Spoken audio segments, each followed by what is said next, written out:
સુરતમાં આગની ઘટના વચ્ચે પાંડેસરા વિસ્તારમાં દક્ષેશ્વર નગરમાં આગ લાગતા ભાગદોડ મચી ગઈ હતી તો ફાયર સ્થળે દોડી જઈ આગ પર કાબુ મેળવ્યો હતો।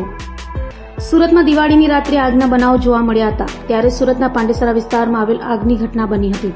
પાંડેસરા વિસ્તારમાં આવેલ દક્ષેશ્વર નગરમાં મમતા મંડપમાં હોલમાં અચાનક આગ લાગી હતી, જેને લઈ સ્થાનિકોમાં ડરનો માહોલ જોવા મળ્યો હતો।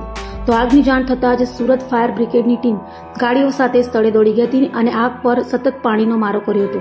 4 થી વધુ ફાયર બ્રિગેડની ગાડીઓ દ્વારા જવાનોએ ભારે જહેમતે આગ પર પાણીનો મારો કરી કાબુ મેળવ્યો હતો।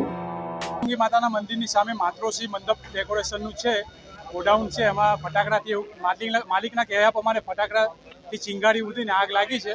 ફટાકડો જેવો ઉડ્યો એવો અંદર કંઈ માલ સામાન રાખ્યો હશે, એના લીધે ફાયર થયું છે। અને બીજું કે જે વાયરો કયા છે જીબીના, એમાં એ ફટાકડાથી ફાયર થયું છે। આ ફટાકડાથી આગ લાગતા એમાં જે માલ સામાન રાખવામાં આવ્યો હતો, જે એમનું કાપડ ને એ બધું હોય, એ થોડું બચી ગયું છે, થોડું સળગી ગયું છે, પણ વધારે પ્રમાણમાં બચાવી લીધું છે।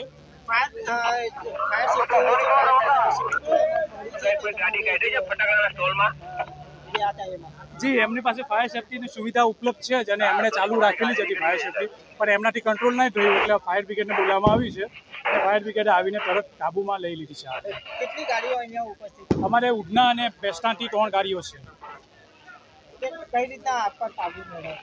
આગમાં તો અમે આવીને જોયું તો પહેલાં તો જીબીની લાઈન બંધ કરાવી, કારણ કે ફટાકડા જેવા થતા હતા એમાં જીબીમાં લાઈન બંધ કરાવીને અમે પાણી ચાલુ કરી દીધું હતું અને તરત એને આગને કાબૂમાં લઈ લીધું।